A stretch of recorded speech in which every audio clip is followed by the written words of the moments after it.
Good morning. You're watching All You Need to Know on BloombergQuint Live, and I'm Alex Matthew. First, the headlines this morning.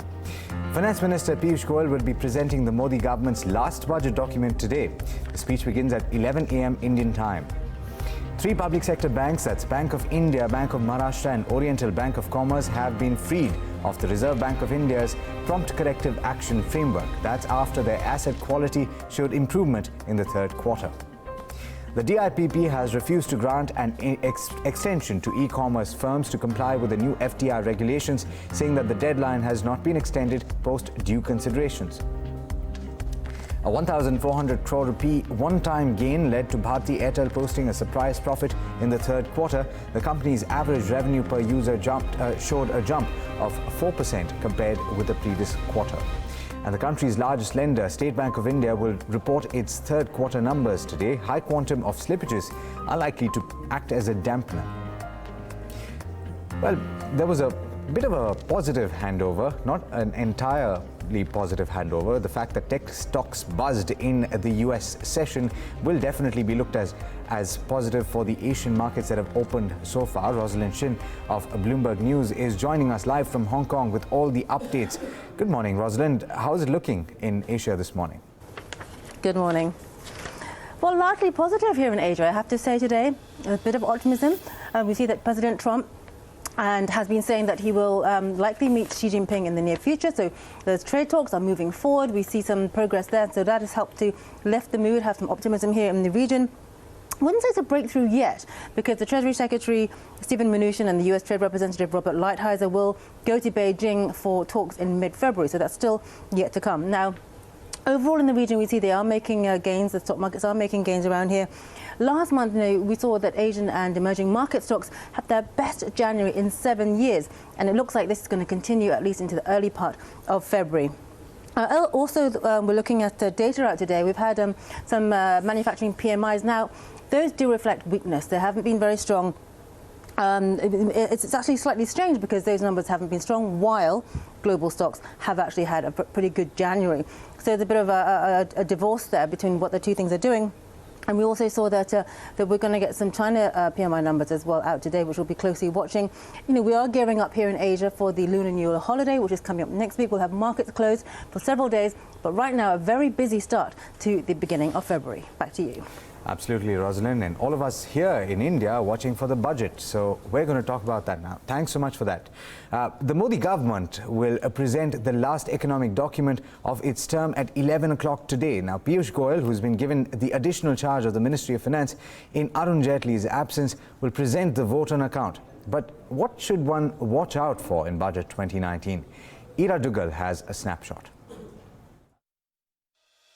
Every year when the budget comes around, there are a bunch of headline numbers that we all want to look out for, fiscal deficit, gross borrowings being among them. But the crux of the budget often lies beneath those numbers. So we are giving you a sense of what we at BloombergQuint will be watching to tell you what's really going out in terms of government finances. Of course, the headline numbers will be important. So we will be waiting to see whether 3.3% fiscal deficit target for FY19 is met. Most economists do expect it to be met. But the question there will be, how will it be met?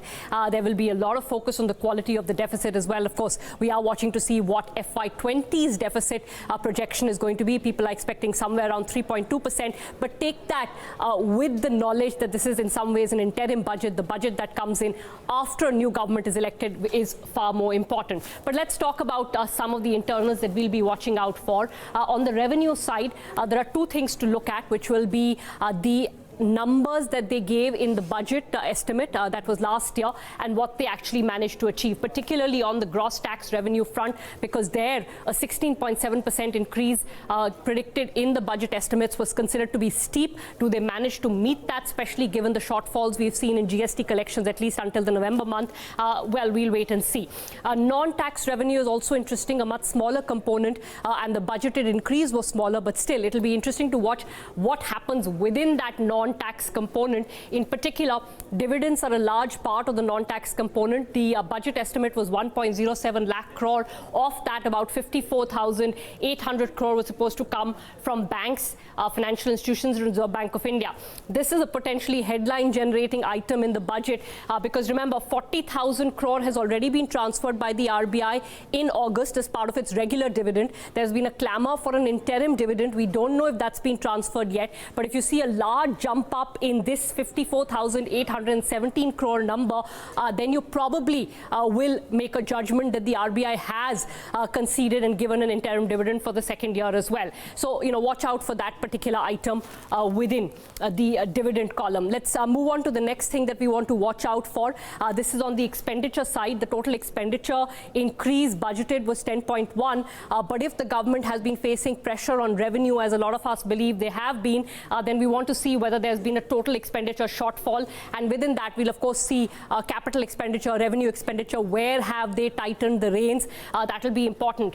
One other item contextually again that you want to keep a close eye out on is what happens on subsidies. The subsidy spend was supposed to be 2.64 lakh crore across food, fertilizer and petroleum, but there seems to have been a trend of rolling over more and more subsidies into the next year. So watch out for what the total subsidy spend is. If it's lower than the budget estimates, that means that there has continued to be rollovers in some ways, pushing the problem onto another year. Moving on to the next item that we're going to be watching tomorrow.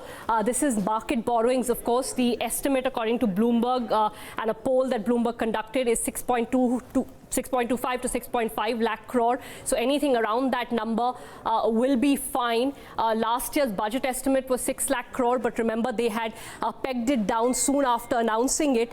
So, there will be a lower revised estimate number in this particular column. But the borrowing story actually doesn't end with the market borrowings. The more interesting news will come out when you get to the part of the budget which tells you how much the government has borrowed from the National Small Savings Fund.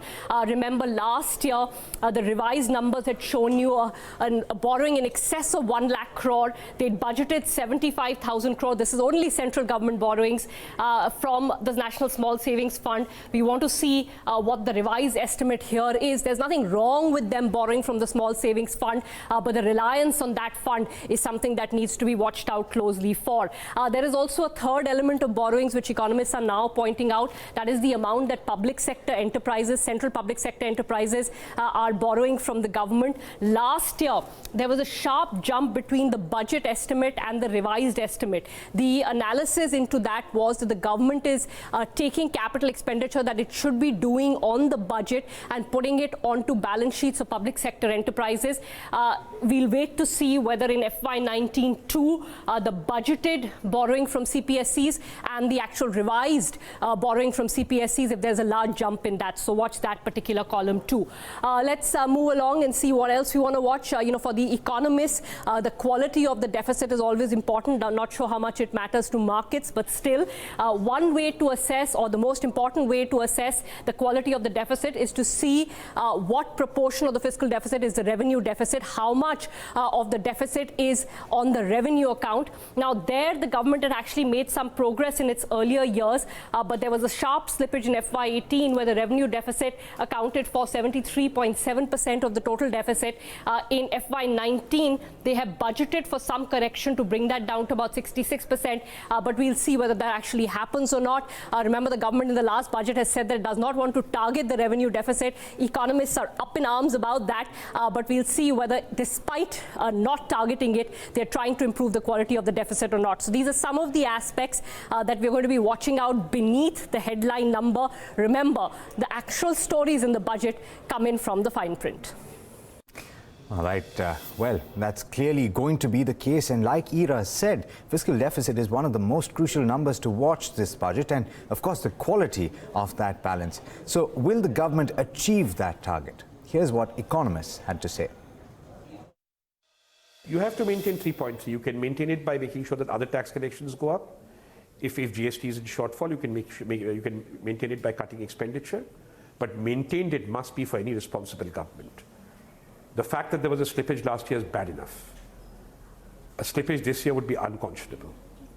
There doesn't seem to be any indication that things like, say, the Bharat ETF or some of the strategic sales that we are factoring into our numbers are anywhere close to fruition.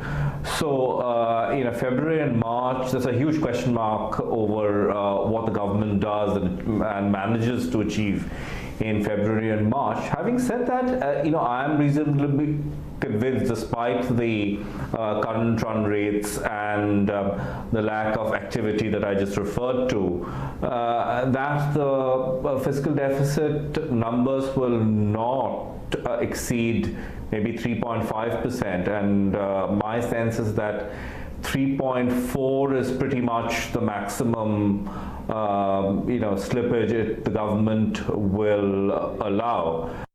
I think they will meet the 3.3% of GDP target for FY19, only because I think they're going to slip a bit for next year. And also, as you rightly pointed out, they had slipped in the last fiscal year as well. So, overshooting a target in 2 years in a row doesn't look like a very promising picture. So my sense remains they will come through with 3.3, pretty much using all kinds of tricks available in cash accounting setting. And at the same time, for next year, probably stick to something like 3% to 3.3% of GDP. We might quibble about the fact that, the amount of consolidation that had been planned back in, 2013-14, or even when this government had initially taken over in the first budget. We can quibble about the fact that that number hasn't been reached, which is 3% by 2018-19. But it's close to that. And it has consistently, as you pointed out, they have been trying to bring down central government deficit down to that 3% number. I think the concern is that while they have been bringing down their fiscal deficit number, there has been an equivalent offsetting of fiscal profligacy at the level of the state governments, which has basically meant that center plus state fiscal deficit has remained almost unchanged at that 6.5–7% rate, despite the fact that we have had ups and downs in oil prices, we have ups and downs in growth, we have ups and downs in global recovery. And despite all of that, it seems as if there has been no change at all in the overall fiscal management of India. You cannot really have a overall fiscal deficit that is flat as a pancake when the economy has gone through, and more importantly, oil prices have gone through such large cycles. All right, now it's crucial to look at how the trade setup is looking for the day, and Agam Vakil is here to tell you all about that. He's also here to tell you all about the futures and options space and what those levels are telling you. Agam, you did a story yesterday that indicated that the FIIs have pumped in money yesterday. Yeah. It's at a significant amount of money, over 3,000 crore yesterday. Yes, so that's it's over telling 3,000 crores, yeah. yes, and it's nearly $2 billion, pardon me, $500 million. But the reason why it's so important is because it's the first time in over 2 months that we've seen such an inflow, especially when you actually seen continuous outflows in these 2 months. So it certainly is a surprise, especially given the day before the budget. So that's a factor where we're going to watch out for. I'm going to talk about that in a little later on as well in this link. But for now, look at the up move on the SGX Nifty, 195 odd points up move, and we're likely to see the 10,800 taken out. But if you see it in the larger scheme of things, we've seen 10,800 a bunch of times in the past couple of months, so in that case it's not such a big deal. But we did see a lot of strength yesterday, and as you can see, up 1.7%. Mid cap and the small cap indices are well, they did advance, but not as much as the broader the benchmarks. A lot of strength in the banks, especially on the back of Axis Bank. Of course, ICICI Bank came off, but Axis Bank, Kotak Mahindra Bank, and State Bank of India, which also advanced in trade yesterday. But moving on to your other variables, we have a lot of strength in Tata Motors, Wipro, HDFC Bank as well, along with Infosys. And, well, some amount of weakness in ICICI Bank, taking cues from what happened in the Indian markets too. Vedanta is going to be the big mover today, not necessarily for its earnings, maybe possibly more because of its related party transactions, and we're going to talk about that later on as well. But in terms of foreign institutional flows, and this is something that we want to talk about. 3,000 odd crores coming in, and that is a big number. In fact, the biggest that we have seen since December 7th. So it's certainly going to stand out and trade. Wonder what the FIIs are looking for and what's actually gone them and make them buy. But as far as yesterday's markets go, we did see about 100 points uplift from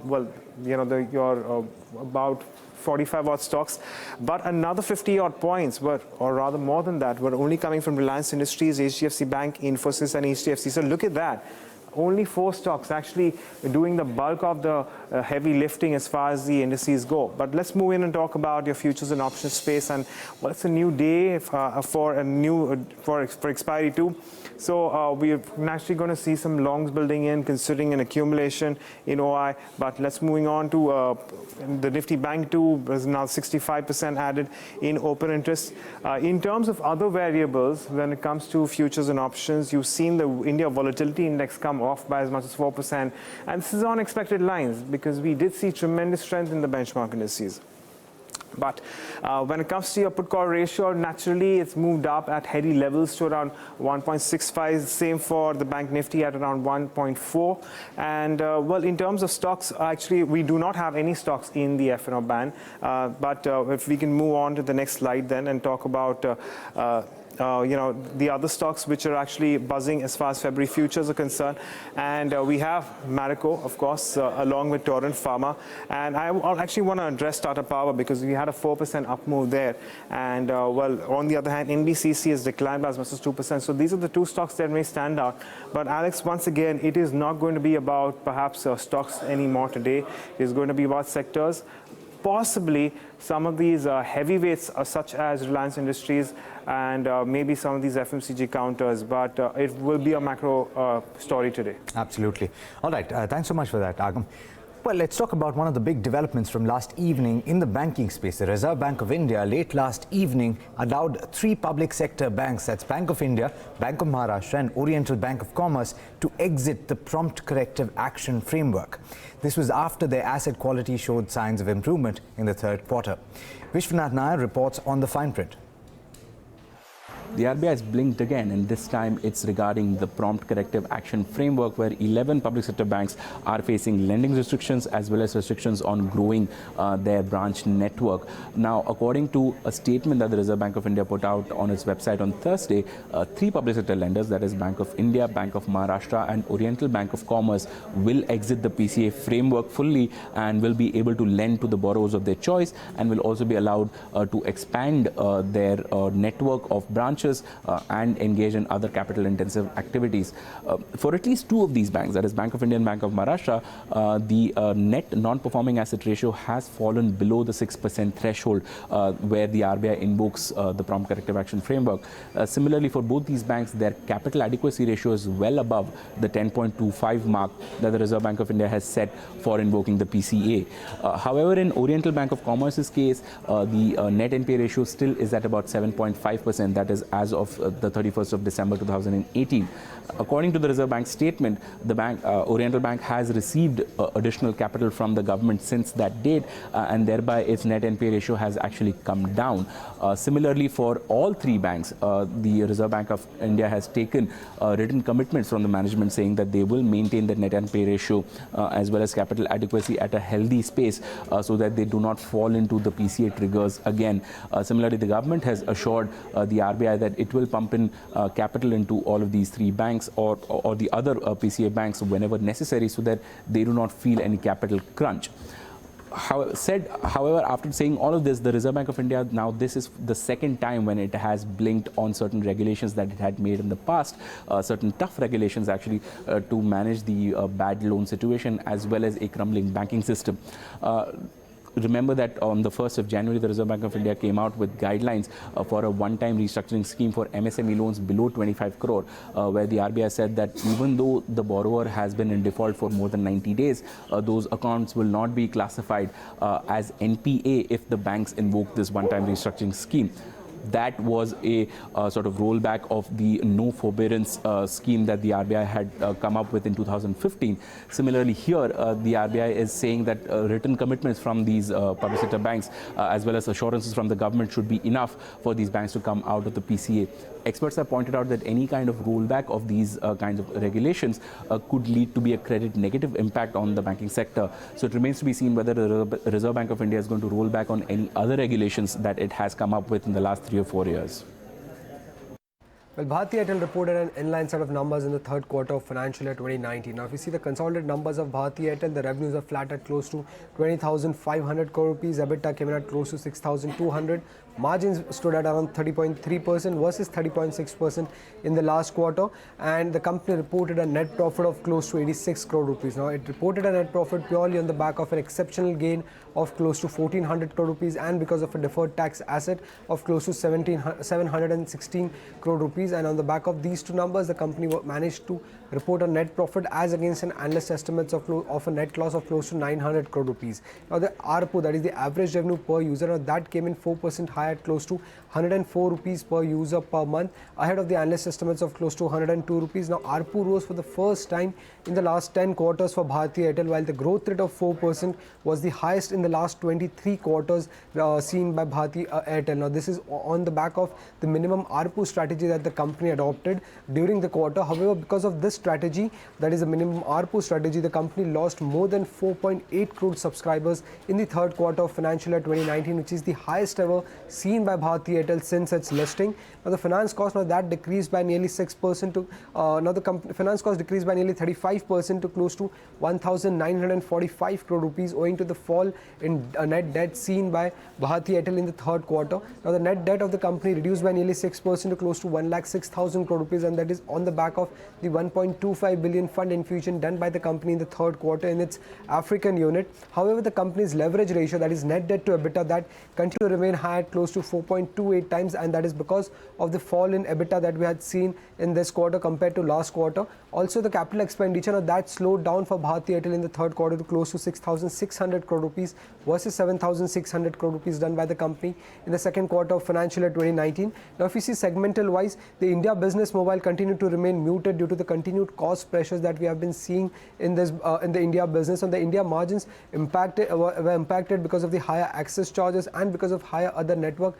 and administrative costs, and that's the reason the India mobile EBITDA margin slipped below 20% for the first time since listing for Bharti Airtel. Now, the Africa business, that continued to outperform even in this quarter. If you see the revenue and EBITDA of the Africa business, that grew around 5% compared to last quarter, while the margins remain flat at close to 37%. Now, importantly, Africa business now contributes more than the India mobile business for the first time since listing. Now, Africa EBITDA was close to 2,200 crore rupees, while that of the India mobile business EBITDA was close to 1,900 crore rupees. So this is for the first time that Africa EBITDA contribution to the total EBITDA is more than the India mobile contribution. Okay, an 18% improvement on the NII is something that we're looking at for SBI. This time around, the bank will come into a profit of 3,200 crores compared to 2,400 crores of a loss that we saw last time around. Slippages are important. We are seeing slippages to the tune of almost 10,000 crores. Bulk of the slippages may probably come in from the watch list. We need to watch out whether there will be any upgrades or recoveries from the steel and power sector, because they have significant amount of exposure to that, and they expect margins to the tune of almost 2.7%. As far as treasury gains are concerned, that is something that will aid the financials of the bank. Fee income growth is expected to be muted this time around. OPEX growth is likely to remain elevated on higher employee cost and the other cost, and asset quality is likely to remain stable. What do you watch out for in SBI? First of all, outlook on credit and bad loan growth formation. You watch out for the update on recovery trends in the power and the NCLT sector, and update on the IL&FS exposure. Right. As far as Titan Company's earnings are concerned, we are expecting a very, very steady quarter. In fact, we've already had a mid-quarter review where the management has suggested that we're going to see a very strong quarter coming through. On the back of that, we're expecting a robust 28% growth in its net sales. We're likely to see EBITDA margins will remain steady at around 11% against 10.8%, and profits could rise as much as 30% to around 399 crores. When it comes to the jewelry segment, backed by the wedding season as well as a whole host of collections that the company has been focusing on over the previous couple of years. We're likely to see over 30% growth. Again, when it comes to the festive season, which has been partially shifted into this particular quarter, is something that will aid the company going forward. We also expect about 10 to 15% growth in its watches segment. And eyewear segment, which has been so volatile over the previous few quarters, is likely to see some resurgence as well. We're likely to see about 19% growth there. In terms of gross margins, we could see some amount of expansion is coming through on the back of perhaps lower input costs, and also cost of making charges could also be something that could play in favor of the margins. And all these factors taken into consideration could also lead to that 30% growth in profitability. On the whole, expecting a very strong quarter for Titan Company. Well, it will be a muted quarter for Dr. Reddy's given the fact that pharma as a space is seeing a lot of competitive headwinds in the US market. So we are seeing revenues down up just 2% for Dr. Reddy's. Profit will be up 14% given the fact that this time around we're expecting other income to be much higher. EBITDA is seen down 6% and margins at sub 20% this time around. Pricing pressure and competition will keep earnings subdued at this point of time. US markets will be missing the sales of Suboxone. So what we are seeing is that there won't be any big bump up that will come in. Welchol, Glivec, Renvela, some of the key drugs that they've launched in the third quarter. So sequentially numbers probably will do well, and favorable base both in India and Russia is something that will aid revenues for the company. What do you watch out for most importantly? What's the timeline to relaunch Suboxone? That's extremely important. What's the update on Novaring and Copaxone? Because these three are the key products that Dr. Reddy is betting on, and warning letter resolution for 2 plants that they have is something that we need to watch out from the management of Dr. Reddy's. Well, Vedanta reported inline set of numbers, pretty much what the street was estimating, but what really raised a lot of eyebrows was a little footnote in the consolidated financials, which suggested that Kane India, the company's wholly owned foreign subsidiary, has invested into Anglo American for around 1,431 crore. The investment, the structured investment in Anglo American has been bought from Vulcan Investment, which is Anil Agarwal's holding company, and the company is expected to invest another 2,000 crore in 20 months. The lock-in period for this investment is also 20 months, and overall with this the investment in Anglo American would stand to around 3,431 crore. In its con call, Vedanta suggested that this is no prelude to potential big deal between Vedanta and Anglo American.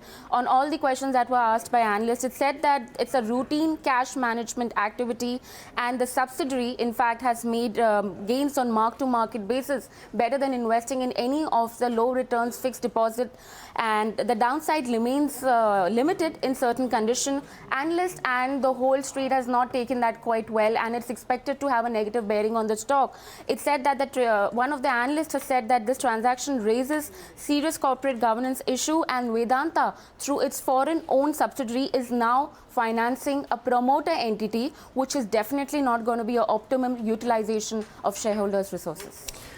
All right, thanks, Nikki. Well, there's clearly lots to look forward to, obviously, because of the budget, and you'll find all the action right here on BloombergQuint.com. You'll also find all the important stories in the run-up to the budget, during the budget, and after the budget on the website BloombergQuint.com. There's just one story I want to tell you about. Yesterday, in fact, this information came out. The Indian economy grew faster than earlier projected, apparently, over the last 2 years, despite the twin shocks of demonetization and the implementation of GST.